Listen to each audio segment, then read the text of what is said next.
আজকে যে বিষয়টা নিয়ে কথা বলবো সেই বিষয়টার শিরোনাম আমি এভাবে দিয়েছি, নীল দর্পণ। আপনারা কি ব্লু ফিল্মসের নাম শুনেছেন? এই ফিল্মসের নাম ব্লু হলো কেন? এটা নীল ছবি কেন? আকাশ সংস্কৃতি কেন? তো এটা নিয়ে পড়াশোনা করতে গিয়ে দীনবন্ধু মিত্রের নীল দর্পণের কথাটা মনে পড়ল, যে 1860 সালে তিনি এই উপন্যাস বা নাটিকাটা লিখেছিলেন, যেখানে ওই ইংরেজদের একটা চরিত্র তিনি ফুটিয়ে তুলেছিলেন, যে তারা বাংলার এবং ভারতীয় উপমহাদেশের নীল চাষিদের উপরে নির্যাতনের স্টিম লড়াই চালিয়েছিল। তখন নীল বিদ্রোহের সূচনা হয়। তো সেই একই সভ্যতা, ওই পশ্চিমা সভ্যতাই 1890 সাল থেকে 90 বা 96 এই সাল থেকে সারা বিশ্ব জুড়ে একটা নতুন দর্পণ চালু করে দিল, এর নাম ব্লু ফিল্মস। এটাকে আমরা বলি পর্নোগ্রাফি বা ব্লু ফিল্মস। এখন পর্নোগ্রাফির সাথে পরিচিত না এমন হাজারে একজন ব্যক্তি খুঁজে পাওয়া যাবে না, ঠিক আছে? বাংলাদেশের পরিসংখ্যান বলছে যে বাংলাদেশে স্কুল পড়ুয়া প্রায় 77% ছেলে মেয়ে পর্ন দেখে। এটা আমার কথা না, আপনি গুগল করেন, এবং দিন দিন মেয়েদের পর্ন দেখার প্রবণতা বাড়ছে, এটা লেখা আছে। শুধু তাই নয়, ওই 1896 সালের দিকে তারা যখন পর্নোগ্রাফি ছড়িয়ে দেয়, মাত্র 7 মিনিটের একটা ভিডিও তারা প্রকাশ করেছিল, ঠিক আছে? এবং তার নামও তারা দিয়েছিল, আমার নামটা ঠিক খেয়াল নাই, আর আমি এগুলো ফিল্মস দেখিনি, আমি গুগলের নামটা দেখেছি, কি নাম ছিল। তো তখন থেকে নিয়ে এই পর্যন্ত এই যে নীল সংস্কৃতি চালু করে দেয়া, এটা শুধু পশ্চিমাদের মধ্যে সীমাবদ্ধ থাকে নাই, পুরো বিশ্বের মধ্যে ছড়িয়ে দেওয়া হয়েছে। এবং আপনি পরিসংখ্যান দেখবেন যে এই নীল সংস্কৃতিতে সবচাইতে বেশি যারা পারদর্শী তারা হচ্ছে মার্কিন যুক্তরাষ্ট্র। এবং এই ব্লু ফিল্মস পুরো বিশ্বে একটা ইন্ডাস্ট্রি চালু করেছে, এর নাম হচ্ছে পর্ন ইন্ডাস্ট্রি, ঠিক আছে? এবং আপনি এবার শুনলে অবাক হবেন যে এই পর্ন ইন্ডাস্ট্রি প্রতি বছরে $97 বিলিয়ন ব্যবসা করে। $97 বিলিয়ন ব্যবসা করে পর্ন ইন্ডাস্ট্রি সারা ওয়ার্ল্ডে। 1 বিলিয়ন সমান কত? 100 কোটি। 1 বিলিয়ন সমান 100 কোটি। 100 কোটি ডলার টাকা দিয়ে হিসাব করে দেখেন কত টাকা হয়। $97 বিলিয়ন ব্যবসা হয় প্রতি বছর এই পর্ন ইন্ডাস্ট্রির মধ্য দিয়ে। এবং এই ইন্ডাস্ট্রির ফিল্মসগুলো হলিউড বলিউডের চেয়ে বেশি শ্যুট করা হয়।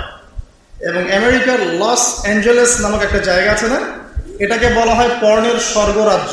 মানে এখানেই সব পর্নের শুটিংগুলো আগে হতো। একটা পর্যায় থেকে সেখান থেকে সরিয়ে ক্যালিফোর্নিয়া নিয়ে আসা হয়েছে। কখন সরানো হয়েছে? যখন সেখানকার প্রশাসন একটা আইন জারি করলো। কি আইন জারি করলো? যে এখানে শুটিং করতে হলে বাধ্যতামূলক ব্যবহার করতে হবে। নাউজুবিল্লাহ পড়বেন না? তো তারা এটা ব্যবহার করার পক্ষপাতী না, তখন ওখান থেকে ইন্ডাস্ট্রি সরিয়ে ক্যালিফোর্নিয়ার দিকে নিয়ে যাওয়া হয়েছে। তো শুধু আমেরিকায় প্রতি বছর 10 থেকে 12 বিলিয়ন ডলারের ব্যবসা করে এখানে। দ্বিতীয় স্থানে আছে ইউরোপের কান্ট্রি ব্রিটেন, তারপরে আছে সাউথ আফ্রিকা, তারপরে অন্যান্য কান্ট্রি জার্মানি, এদিকে আপনার সুইডেন, ফিনল্যান্ড, আমাদের উপমহাদেশের অনেক কান্ট্রিও আছে, ঠিক আছে? তো এই যে নীল সংস্কৃতি সারা ওয়ার্ল্ডে তারা ছড়িয়ে দিল, এখান থেকে আমি একটা নাম চুজ করেছি আর কি, যে নীল দর্পণ। আমি কিন্তু লেকচারে এখনো যাইনি, জাস্ট ইন্ট্রোডাক্টরি কিছু কথা বলবো যে নীল দর্পণ নামটা আমি কেন দিয়েছি, এই কারণে। তো মূল লেকচারে যাওয়ার আগে আমি আপনাকে কয়েকটা পরিসংখ্যান দেখাই। তার আগে বলে দিই যে এর ফলশ্রুতিতে শুধু যে ধর্ষণ বেড়েছে এমনটা নয়, বরং সমকামিতাও বেড়েছে। এখনকার পরিসংখ্যান বলছে মার্কিন যুক্তরাষ্ট্রের 52% মানুষ মনে করে যে সমকামিতাকে স্বীকৃতি দেওয়া উচিত, এবং 41% মানুষ মনে করে দেওয়ার দরকার নেই। কিন্তু আইনত এটা লিগ্যালাইজড, এটা ওদের বাক স্বাধীনতা। এটা কানাডা অনেক আগেই করেছে, ব্রিটেনেও আছে, অস্ট্রেলিয়াও স্বীকৃতি দিয়েছে, এবং দিন দিন আস্তে আস্তে আমাদের ভারত থেকে শুরু করে আমাদের দেশে পর্যন্ত এগুলোর বিস্তার বেড়ে গেছে। এবং তারা এখন সংগঠন তৈরি করেছে, তাদের ফ্ল্যাগ আছে, তারা অধিকারের কথা বলে, তারা স্বীকৃতি চায়। এবং পর্ন সম্পর্কে পড়তে গিয়ে আমি দেখলাম যে নর্মালি পর্নের যে ভিডিওগুলো হয় এগুলো হচ্ছে চলচ্চিত্রের মতো, জাস্ট যেমন একটা নায়ক নায়িকা শুটিং করে, গায়ক গায়িকা যেমন শুটিং করে, ঠিক এরকম করেই ফিল্মস শ্যুট করা হয়। আপনি যখন এটা সার্চ করবেন দেখবেন পর্ন ইন্ডাস্ট্রি থেকে বের হয়ে আসা কিছু ওদের কথা মতে পর্ন স্টার তারা সাক্ষাৎকার দিয়েছে যে এই জগৎটার সম্পূর্ণটাই হচ্ছে মিথ্যা এবং ফেক। যা দেখানো হয় এটা টোটালি ফেক, এবং কোনো কোনো ক্ষেত্রে তাদেরকে বাধ্য করে জালের মধ্যে ফেলে এই ইন্ডাস্ট্রির মধ্যে অনুপ্রবেশ করানো হয়, যেখানে ওদের কোনো ইচ্ছাও থাকে না। একবার জড়িয়ে গেলে কোনো মেয়ে সেখান থেকে আর বের হতে পারে না। শুধু তাই নয়, যখন তাদের শরীর কাজ করে না তখন তাদেরকে উত্তেজক এমন কিছু পদার্থ দেওয়া হয়, এমন কিছু হাইপার ডোজ মেডিসিন দেওয়া হয়, যার ফলশ্রুতিতে তারা ব্যাক টু ব্যাক দেখা যায় যে অনেক লম্বা টাইম তারা নাকি করে। তো এগুলো তাদেরই কথা, এটাতে আসক্ত নয় এমন মানুষ খুঁজে পাওয়া দুষ্কর। বাংলাদেশের রিপোর্ট বলছে যে বাংলাদেশে এখনকার ইয়াং জেনারেশনের মধ্যে 92% পর্ন দেখে। কত পার্সেন্ট?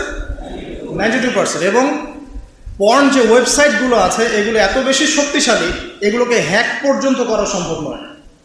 2014 সালে বাংলাদেশের গভর্নমেন্ট যে ছিল, আমি জানি না, আমি আসলে এদিকে পলিটিক্সের খবর খুব একটা রাখি না, তারা 244টা পর্ন সাইটকে বন্ধ করে দিয়েছিল।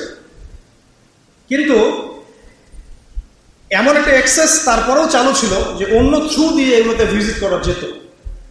তো সবচেয়ে বেশি পর্ন সাইট যেগুলোতে ভিজিট করা হয় তার মধ্যে এই সাবকন্টিনেন্ট বা ভারতবর্ষ অন্যতম।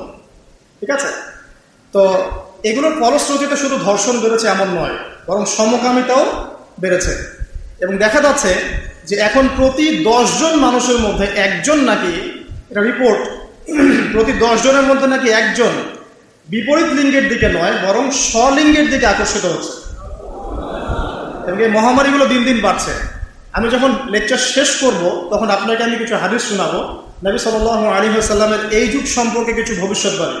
তখন আপনি মিলাতে পারবেন ইনশাআল্লাহ যে আসলে নবী সাল্লাল্লাহু আলাইহি ওয়াসাল্লাম কোন যুগটা সম্পর্কে সতর্ক করছেন।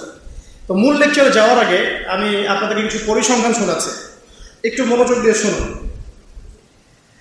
যে সভ্যতার কথা আমি আপনাদেরকে বললাম ওই সভ্যতার কিছু পরিসংখ্যান উল্লেখ করে আমি আপনাদেরকে লেকচারের সামনে দেখে দেবো ইনশাআল্লাহ তাআলা। একটা রিপোর্ট বলছে, এটা দৈনিক জনকণ্ঠকে ছাপানো হয়েছিল, এটা ছাপানো হয়েছিল 16 অক্টোবর 2020-এ, যে তারা ওয়ার্ল্ডের টপ 10 যে কান্ট্রিজ ধর্ষণের দিক থেকে, নারী নির্যাতনের দিক থেকে এদের একটা তালিকা তৈরি করে। এবং এই তালিকায় একটু গেস করেন কোন দেশ টপে আছে? জি বলেন, বুঝতে পারছি না। ইন্ডিয়া না, সবচেয়ে টপে আছে ইউএসএ। ঠিক আছে, আমি আপনাকে পরিসংখ্যান দেখাচ্ছি, তারপরে আমি মূল লেকচারে যাবো ইনশাআল্লাহ। যে দেখা যাচ্ছে পুরো ইউরোপের, পুরো পশ্চিমা সভ্যতা ইউরোপের যারা হচ্ছে এখনকার মধ্যবিত্ত কান্ট্রিগুলোর, উন্নয়নশীল কান্ট্রিগুলোর রোল মডেল বলি আমরা আর কি, তাই না? আমরা তো সবখানে ইউরোপ বানাতে চাই। ইভেন আমাদের দেখা যায় অনেক ক্ষেত্রে মিডল ইস্টের, মধ্যপ্রাচ্যের কোনো কোনো কান্ট্রির লিডার বলছে যে আমরা এত সালের মধ্যে মধ্যপ্রাচ্যকে ইউরোপ বানিয়ে ফেলবো। ঠিক আছে, তো আমরা ইউরোপ বানাতে চাই। তো ইউরোপের দেখা যায় যে 15 বছরের কম, পুরো ইউরোপে 15 বছরের কম 33% মানুষ, 33% মেয়ে 15 বছরের আগেই কারো না কারো দ্বারা শারীরিক নির্যাতনের শিকার হয়েছে, যৌন নির্যাতনের শিকার হয়েছে। আচ্ছা, সামনে আসেন। আমাদের পার্শ্ববর্তী দেশ ভারতের কথা এসেছে এখানে, যে প্রতি 22 মিনিটে একটা করে মেয়ে ভারতে নির্যাতনের শিকার হয়, যৌন নির্যাতনের শিকার হয়। বাংলাদেশের সংখ্যাটা কত এটা আপনারা বের করবেন, আমি পরে দেখছি। শীর্ষ 10-এর তালিকায় প্রথমে আছে আমেরিকা, যেখানে বলা হচ্ছে যে 99% পুরুষ, 99% পুরুষ এরা উন্মুক্ত যৌন বিষয়গুলোতে আগ্রহী। ঠিক আছে, 1% পুরুষ চাচ্ছে যে ফ্যামিলি হোক, নর্মাল আমি ইসলামিক যেটা চিন্তা করি, ফ্যামিলি হোক, বিয়ে শাদী হোক, তারপরে বাচ্চা কাচ্চা হবে, এটা তারা 1% মানুষ চায়। ফ্রি সেক্সুয়াল যে রেভলিউশন, এটাতে 99% পুরুষ বিশ্বাস করে। তারপরে আসেন, তারা বলছেন যে এখানে আমেরিকাতে প্রতি 6 জন মেয়ের মধ্যে একজন ধর্ষণের শিকার হয়। প্রতি 6 জন মেয়ের মধ্যে একজন ধর্ষণের শিকার হন। এবং যে পরিসংখ্যানগুলো করা হয়েছে এটা মাত্র 16% কেসের ভিত্তিতে, বাকিরা কেসই করে না। যারা কেস করেছে, এই কাগজপত্র আছে, এর মধ্যে দেখা যায় প্রতি 6 জনে একজন ধর্ষণের শিকার হয়। তো এরপরে দ্বিতীয় নাম্বার তালিকা আনা হয়েছে সাউথ আফ্রিকাকে, দক্ষিণ আফ্রিকা। এটাকে বলা হয় ধর্ষণের রাজধানী। কি বলা হয়? ধর্ষণের রাজধানী। এখানে দেখা যায় যে শুধু 2012 সালেই, অনলি 2012 সালেই 65,000 ধর্ষণের ঘটনা ঘটেছে। আমি পরে আপনাকে হাদিসগুলো বলবো, আপনি আগে পরিসংখ্যানটা ঢুকাতে থাকেন। 65,000 ধর্ষণের ঘটনা ঘটেছে শুধুমাত্র সাউথ আফ্রিকাতেই। আর সাউথ আফ্রিকার 4,000 নারীর উপর জরিপ করে দেখা গেছে যে তাদের মধ্যে প্রতি 3 জনে একজন জীবনে একবার না একবার একজন পুরুষের দ্বারা যৌন সহিংসতার শিকার হয়েছে। প্রতি 3 জনে একজন। এরপরে আরেকটা জরিপে দেখা গেছে যে আফ্রিকার 25% পুরুষ, পুরো আফ্রিকার 25% পুরুষ, মানে 4 ভাগের 1 ভাগ পুরুষ জীবনে একবার না একবার কোনো না কোনো মেয়েকে ধর্ষণ করেছে। এগুলো আমাদের রিপোর্ট না কিন্তু। আচ্ছা, আপনি অনলাইনে এগুলো পাবেন। এরপর আসেন 3 নম্বরে রাখা হয়েছে সুইডেনকে, এবং সুইডেনকে খুব হাইলাইট করা হয়, খুব উন্নত কান্ট্রি। দেখা যায় যে 2009 সালে সুইডেনে ধর্ষণের হার ছিল 58%। কত পার্সেন্ট? আচ্ছা, 4 নম্বরে যে দেশ খুব পরিচিত আমাদের পাশে, ভারত। সেখানে বলা হচ্ছে যে 2012 সালের জরিপে ইন্ডিয়াতে ধর্ষণের রিপোর্ট করা হয়েছে 24,923টা। 24,923। আচ্ছা, আসেন তারপরে একজন রিপোর্টে বলছেন প্রতি 22 মিনিটে সেখানে একজন মেয়ে ধর্ষিত হচ্ছে। 5 নম্বরে আছে যুক্তরাজ্য, মানে ইংল্যান্ড, যেটাকে আমরা বলি যে ওই যে রানী এলিজাবেথ মারা গেলেন, খুব শোক পালন করলাম না। আচ্ছা, তো তাদের মধ্যে বলা হচ্ছে যে প্রতি বছর গড়ে 85,000 নারী সেক্সুয়াল অ্যাবিউজিংয়ের শিকার হয়, মানে যৌন হয়রানির শিকার হয়েছে। এছাড়া প্রায় 4 লক্ষ নারী এ পর্যন্ত 2012 সাল থেকে এই পর্যন্ত, মানে 2022 পর্যন্ত, লাস্ট 10 বছরে 4 লক্ষ নারী কোনো না কোনোভাবে পুরুষের দ্বারা যৌন নির্যাতনের শিকার হয়েছে, যার মধ্যে 25 থেকে 30% হচ্ছে শিশু, মানে বাচ্চা মেয়ে। আচ্ছা, তারাই তো আবার আমাদেরকে বলছে যে বিয়ের বয়স তোমরা তো কমাই দাও। আচ্ছা, আসেন এবার আরো সামনে যাই। জার্মানির পরিসংখ্যান, জার্মানি হচ্ছে এখন 6 নম্বর। জার্মানিতে বলা হচ্ছে যে সরকারি হিসেব মতে এখানে 2,40,000 নারী এবং কিশোরী জার্মানিতে ধর্ষণের শিকার হয়ে মারা গেছে। এই পর্যন্ত হিস্ট্রি। তারপরে আরেকজন হিসাবে বলছেন যে প্রযুক্তিতে জার্মানি এগিয়ে আছে ঠিকই, তবে 65,07,394 জন নারী এই পর্যন্ত জার্মানিতে ধর্ষণের শিকার হয়েছে, পুলিশের নথিতে রিপোর্ট আছে। আসেন সামনে, এটা গেল জার্মানির কথা। এরপর ফ্রান্সের সেম কথা, 75,000 নারী প্রতি বছর ধর্ষণের শিকার হচ্ছে, যাদের মধ্যে 10% হচ্ছে শিশু। এবং কানাডার কথাও এখানে আছে, কানাডাও লিস্টের মধ্যে আছে 8 নম্বরে, যেখানে বলা হচ্ছে এই পর্যন্ত 25,16,918 জন রিপোর্ট করেছে। এভাবে বলতে থাকলে শেষ হবে না। 9 নম্বর আছে শ্রীলঙ্কা এবং 10 নম্বরে আছে ইথিওপিয়া।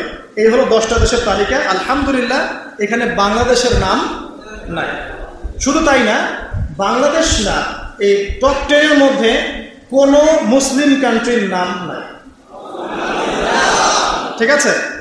তো এরপরেও তারা দেখবেন বোরখা, হিজাব, নারীর স্বাধীনতা, নারীকে লুকিয়ে রাখছো, হ্যাঁ তোমরা পোশাক নিয়ে বেশি কথা বলো, বাড়াবে, এই কথাগুলো ওরাই এদেরকে শিখায়।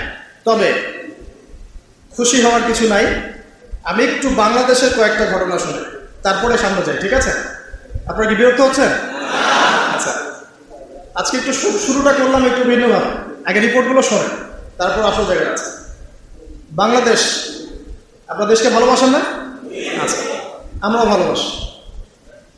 তো আমাদের সোনার বাংলায় 2021 সালে এটা আইন ও সালিশ কেন্দ্রের আশকের তথ্য অনুযায়ী, সংরক্ষণ ইউনিটের পরিসংখ্যান অনুযায়ী 2021 সালে সারা বাংলাদেশে এই পর্যন্ত ধর্ষণের শিকার হয়েছেন। রিমেম্বার 2021 সালে, এটা 22 চলছে নাকি, 22-এর রিপোর্ট 23-এ গিয়ে পাওয়া যাবে। 2021 সালে শুধুমাত্র এক বছরেই বাংলাদেশে রেজিস্টার্ড ধর্ষণের শিকার হয়েছে 1321 জন। 1321 জন, আমি এক বছরের কথা বললাম, যার মধ্যে 47 জনকে ধর্ষণের পর হত্যা করা হয়েছে এবং যার মধ্যে 9 জন পরবর্তীতে আত্মহত্যা করে নিজেকে হত্যা করেছে। এটা গেল এক বছরে। আমি আরও ঘেটে দেখেছি 2018 সালে সংখ্যাটা ছিল 3500 কাছাকাছি, 2019 সালে গিয়ে দাঁড়িয়েছে 4300-র মতো, 2020 সালে গিয়ে দাঁড়িয়েছে 5500, আর এটা হচ্ছে 2021-22। এখানে গিয়ে আপনি দেখছেন এক বছরে এতটুকু। এর মধ্যে মাসের হিসেবও করা আছে যে প্রতি মাসে কতজন করে হয়েছে, এবং একটা বড় অংশ, মোটামুটি 20-25% মতো দেখা যায় যে কন্যা শিশু সেক্সুয়াল অ্যাবিউজিংয়ের শিকার হয়েছে। শুধু তাই না, এখানে পুরুষের দ্বারা পুরুষও নির্যাতিত হয়েছে, মানে যেটাকে সমকামিতা আমরা বলছি, এটাও হয়েছে। আর খুব রেয়ার কেস যে মেয়ের দ্বারা ছেলে সেক্সুয়াল অ্যাবিউজিংয়ের শিকার হয়েছে। এখন আমরাও যে খুব একটা ভালো অবস্থায় আছি, এটাকে বলা যাবে? এটা আশঙ্কাজনক যে আমাদের অবস্থাও আল্লাহ না করুক ওদের মতো হতে যাচ্ছে। নীরব একটা বিষয় চলছে ভিতরে, আমরা বাইরে ভালো মানুষ সেজে বসে আছি। এখন আসেন, এই পরিসংখ্যানগুলো জানার পরে আমরা একটু সামনের দিকে যাই। এখন প্রশ্ন উঠবে যে রেপ, সেক্সুয়াল অ্যাবিউজিং, কন্যা সন্তানের উপর অত্যাচার, আরো অনেক জরিপ আছে আমার কাছে, এগুলো দিলে 11টা বেজে যাবে, আমি ছোট করে দিচ্ছি। এখানে আমার কাছে মাদকের পরিসংখ্যান আছে, ঠিক আছে, যে মাদকের কি পরিসংখ্যান চলছে। আমার কাছে এটাও পরিসংখ্যান আছে যে বাংলাদেশে লিগ্যালাইজড কতগুলো পতিতালয় আছে। কে বলতে পারবেন? বাংলাদেশে লিগ্যালাইজড পতিতালয় আছে 14টা। কয়টা? তার মধ্যে 7টাই ঢাকা বিভাগে। বলেন সুবহানাল্লাহ। 7টা ঢাকা বিভাগে, বাকিগুলো বাইরে।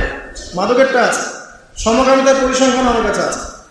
এতগুলো দিলে আপনাদের মাথা নিতে পারবেন না। আমি শুধু একটা জায়গায় ফোকাস করতে যাচ্ছি যে ধর্ষণের পরিসংখ্যান বিশ্বে এবং দেশে, সমকামিতার পরিসংখ্যান, আপনার চাইল্ড অ্যাবিউজিং বা বাচ্চাদের প্রতি নির্যাতনের পরিসংখ্যান, যৌতুকের পরিসংখ্যান, শ্বশুরবাড়ি কর্তৃক নারীর উপর নির্যাতন, হ্যাঁ, মেয়েদেরকে পাচার করা, ধর্ষণের পর হত্যা করা, গণধর্ষণ করা, এগুলোর পরিসংখ্যান ভয়াবহ। এক কথা, এগুলো পরিসংখ্যান কি? ভয়াবহ। এখন আসেন, স্বাভাবিকভাবেই প্রশ্ন আসবে, এখন কারণটা কি? এগুলোর কারণ কি? কেন হচ্ছে? আমরা কেন শক্ত করে প্রতিরোধ করতে পারছি না? সামনে কি আরো বাড়বে কি না? সলিউশন কি? এটাই তো আমাদের মাথায় আসে, তাই না? এই বিষয়টার সাথেই আজকের লেকচার নীল দর্পণের সম্পর্ক আছে। আমরা এতক্ষণ যে পরিসংখ্যানগুলো শুনেছি, এখান থেকে আমাদের মনে প্রশ্ন জাগছে একটাই, যে আমরা এই অবস্থার সম্মুখীন হচ্ছি কেন? চলমান এই নৈতিক অবক্ষয়ের কারণ কি? এর পিছনে কি শুধু পুরুষের দৃষ্টিভঙ্গি দায়ী, নাকি পোশাকের কোনো ভূমিকা আছে, নাকি ইসলাম এখানে সমাধান দিতে পারে কি না, নাকি ইসলামের বাইরে কোনো কিছু এর সমাধান দিবে, ঠিক আছে, নাকি আইনই পারে এগুলো হাত বন্ধ করতে? অনেক প্রশ্ন ঘুরপাক খাচ্ছে। তো এখন আমরা এগুলো সম্পর্কে আলোচনা করব ইনশাআল্লাহ, কিভাবে এখান থেকে আমরা উত্তরণের পথ খুঁজে পাবো এবং এর সমস্যাগুলোকে সলভ করতে পারবো ইনশাআল্লাহ। এই পর্যন্ত আমি যে কথাগুলো বলেছি শুধুমাত্র পরিসংখ্যান এবং এদের নীল সংস্কৃতি সম্পর্কে কিছু কথা বলেছি, যে ওরা কিভাবে পর্ন ছড়িয়ে দিল, কিভাবে ওদের সভ্যতায় ধর্ষক এবং ধর্ষণের সংখ্যা বাড়তে থাকলো, এবং ওয়ার্ল্ডের টপ 10 কান্ট্রির মধ্যে কিভাবে তারা জায়গা করে নিয়েছে সেরা ধর্ষণের দেশগুলোর মধ্যে, যেখানে আলহামদুলিল্লাহ মুসলিমদের কোনো দেশের নাম নাই। উদ্বিগ্নতার জায়গা এখানেই যে ক্রমশ মুসলিম কান্ট্রিগুলোতে এই সমস্যাটা বাড়ছে। এমনকি বাংলাদেশের মতো কান্ট্রিতেও আমি একটা পরিসংখ্যান দেখালাম যে শুধুমাত্র 2022-21 সালেই 21-22 সালের মধ্যেই প্রায় 1323 জন মেয়েকে রেজিস্টার্ড ধর্ষণ করা হয়েছে। বাকিরা তো কেস করেই নাই, লিখেই নাই। আর বেশিরভাগ মানুষ কিন্তু লিখতে আসে না, তারা কিন্তু এটাকে গোপন করে ফেলে। তার মধ্যে অনেকেই আত্মহত্যা করেছে এবং অনেককে ধর্ষণের পর হত্যাও করা হয়েছে, ঠিক আছে। এবং এদের মধ্যে কিন্তু 20+ বাচ্চা মেয়েরাও আছে। তো এই জায়গা থেকে আসলে এগুলোর কারণ কি, উত্তরের পথ কি, ইসলাম এই বিষয়ে কোনো সমাধান দেয় কি না, ঠিক আছে, বা ইসলাম কিভাবে এই জাহিলিয়াতগুলোকে দূর করে একটা আলোকিত সমাজ প্রতিষ্ঠা করবে, এবং আমাদের করণীয় কি, এই বিষয়গুলো কি জানা দরকার নাই? আচ্ছা, কারণ যদি আমেরিকার মতো অবস্থা আল্লাহ না করুক হয়, যেমনটা বললাম প্রতি 6 জনে একটা মেয়ে রেপ হচ্ছে, তার মানে প্রতি 6টা পরিবারে একটা মেয়ে ধর্ষণের শিকার। ওই 6টা পরিবারের মধ্যে আপনার আমার পরিবার থাকবে না, এমনটা হতে পারে? নাও হতে পারে। তো আপনারও কেউ থাকতে পারে, আমারও কেউ থাকতে পারে, নাউযুবিল্লাহ, আল্লাহ না করুক। তো তারপরে তো আইন শাসন সে তার জায়গায় কাজ করবে, কিন্তু যা চলে যাওয়ার তা তো চলেই গেল। তো এই যে অবক্ষয় এবং নীল সংস্কৃতির মহামারী, এখানে ইসলামিক সলিউশন নিয়ে আমরা একটু কথা বলবো। তো কথা বলার আগে আমি আপনাদেরকে এমন একটা ঘটনায় নিয়ে যেতে যাচ্ছি, যেই ঘটনাটা এই পুরো মহাবিশ্বের মধ্যে একটা হিস্টোরিক্যাল ঘটনা। পুরো মহাবিশ্বে একটা ঐতিহাসিক, সবচেয়ে রোমাঞ্চকর, একটা অ্যামেজিং একটা ঘটনা পুরো মহাবিশ্বে ঘটেছে, যেখান থেকে সভ্যতা শুরু হয়েছে। আমরা এখন ওইখান থেকে কথা বলা শুরু করবো ইনশাআল্লাহ, ঠিক আছে? চলে। আল্লাহ রাব্বুল আলামিন প্রথমে একা ছিলেন, এবং আল্লাহ পাক যখন কোনো কিছু ছিল না তখনও ছিলেন, যখন কোনো কিছু থাকবে না আল্লাহ তখনও থাকবেন। আচ্ছা, এবার আল্লাহ রাব্বুল আলামিন এই মহাবিশ্বকে সৃষ্টি করলেন কত দিনে? মাত্র 6 দিনে, ঠিক আছে।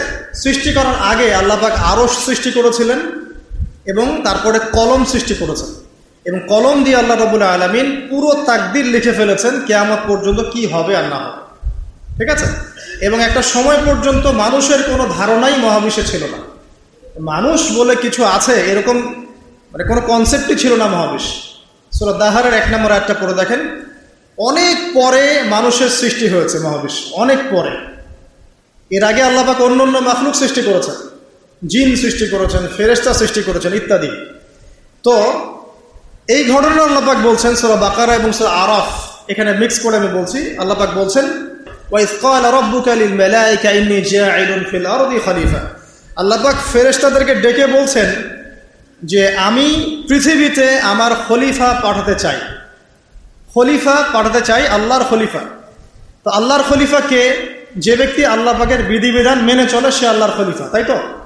যে আল্লাহ পাকের বিধিবিধান মানে না, এর প্রচার করে না বা প্রতিষ্ঠাও করে না, বা আল্লাহর বিধানের 5 পয়সা তোয়াক্কা করে না, সে কি আল্লাহর খলিফা? সে শয়তানের খলিফা, এই তো। এখন ফেরেশতাগণ বললেন যে আপনি কি এমন কাউকে সৃষ্টি করবেন যে পৃথিবীতে গিয়ে ফাসাদ সৃষ্টি করবে আর রক্তপাত ঘটাবে? আমি খুব শর্ট করে বলছি। এখন দেখুন ওয়ার্ল্ডের দিকে তাকিয়ে মানুষ কিন্তু এই 2টা কাজই করছে, হয় ফিতনা ফাসাদ সৃষ্টি করছে, অথবা দেখবেন রক্তপাত ঘটাচ্ছে।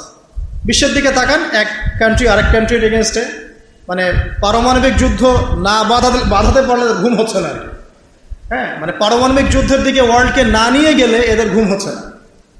কোন সভ্যতা এই কাজটা করছে? ওই সভ্যতা যে নীল দর্পণ ছড়িয়েছে, ওই সভ্যতা যারা ওই যে দীনবন্ধু মিত্রের যে কথা বললাম, ওই নীল দর্পণের সেই শোষক শ্রেণী, ওই সভ্যতাই কাজটা করছে।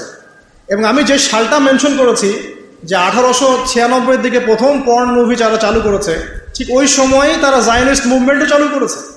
ঠিক ওই সময় থেকেই দেখবেন জায়নিস্ট মুভমেন্ট সারা ওয়ার্ল্ডে রুল করছে, এবং ওই সময় থেকে 150 বছরে তারা ওয়ার্ল্ডের সব কিছু এখন নিয়ন্ত্রণ করা শুরু করেছে। ওইদিকে আমি যাচ্ছি না, এদিকে আসেন। আল্লাহ পাক ফেরেশতাদের কাছ থেকে যে 2টা কথা শুনলেন, আপনি কি এমন কাউকে সৃষ্টি করবেন পৃথিবীতে যে হয় ফাসাদ সৃষ্টি করবে অথবা রক্তপাত ঘটাবে? পৃথিবীতে মানুষ এখন তাই করছে, এভরি সিঙ্গেল সেক্টর মানুষ ফাসাদ সৃষ্টি করছে। এবার এসে দেখেন আল্লাহ পাক বলেন, ইন্নী আ'লামু মা লা তা'লামুন, আমি যা জানি তোমরা তা জানো না। মানে এর বাইরেও আল্লাহর এমন কিছু নিবেদিত প্রাণ বান্দা থাকবে যারা আল্লাহ পাকের হুকুম আহকাম কায়ামন ও বাক্যে মেনে চলবে, আছে না? এদেরকেই বলা হয় মুসলিম। আদম আলাইহিস সালাম মুসলিম ছিলেন না?